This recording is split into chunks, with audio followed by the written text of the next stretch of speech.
మనుషులెవరైనా సరే ఒకే అంశంపై ఒకేలా స్పందిస్తారు. కొందరు అసాధారణంగానూ రియాక్ట్ అవుతారు.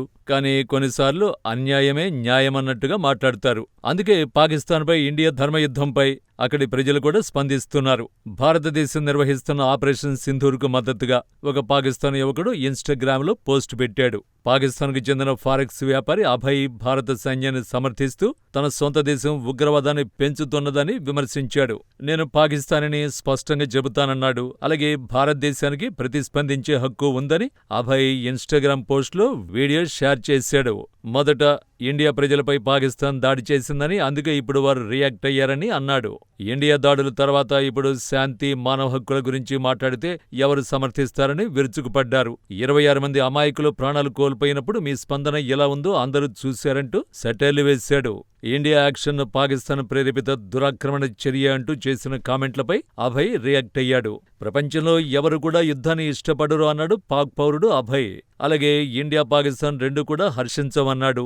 కానీ మీరు ఉగ్రవాదాన్ని పెంచడం ప్రారంభించినప్పుడు, అది మీ దారిలోకి వచ్చినప్పుడు ఆశ్చర్యపోవలసిన పని లేదన్నాడు.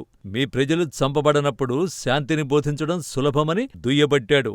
సరిహద్దు ఉగ్రవాదంపై భారతదేశ వైఖరిని ప్రస్తావించాడు. ఘర్షణను ఇండియా ప్రారంభించలేదని, కేవలం స్పందించిందన్నాడు. అది యుద్ధచర్య కాదని, కేవలం న్యాయమని స్పష్టం చేశాడు. ఒక పాకిస్తానీ హిందువుగా ఇది నా అభిప్రాయమంటూ జై హింద్ అని అభయ్ కామెంట్ చేశాడు. ఏప్రిల్ 22న పహల్గాం ఉగ్రవాద దాడిలో 26 మంది మరణించినందుకు ప్రతీకారంగా భారతదేశం ఆపరేషన్ సింధూర్ చేపట్టింది.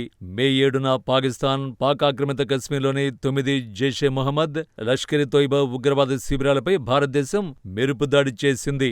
25 నిమిషాల ఆపరేషన్లో 100 మందికి పైగా ఉగ్రవాదులు మరణించారని రక్షణ మంత్రిత్వ శాఖ తెలిపింది.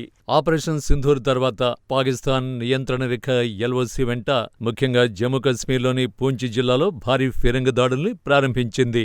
బాలాకోట్, మెంథార్, కృష్ణఘాటి, మంకోట్ వంటి ప్రాంతాలను లక్ష్యంగా చేసుకుని జరిగిన ఈ కాల్పుల్లో కనీసం 16 మంది మరణించగా 50 మందికి పైగా గాయపడ్డారు. జమ్మూ కశ్మీర్, పంజాబ్, రాజస్థాన్, గుజరాత్లోని అనేక భారతీయ నగరాలపై పాకిస్తాన్ దళాలు డ్రోన్, క్షిపణి దాడుల్ని కూడా ప్రారంభించాయి.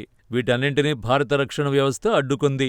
3 రోజుల యుద్ధం తర్వాత సరిహద్దుల్లో కాల్పుల విరమణకు 2 దేశాలు అంగీకరించినా పాకిస్తాన్ మాత్రం నిరంతరం సరిహద్దుల్లో సామాన్యులపై కాల్పులు జరుపుతూనే ఉంది.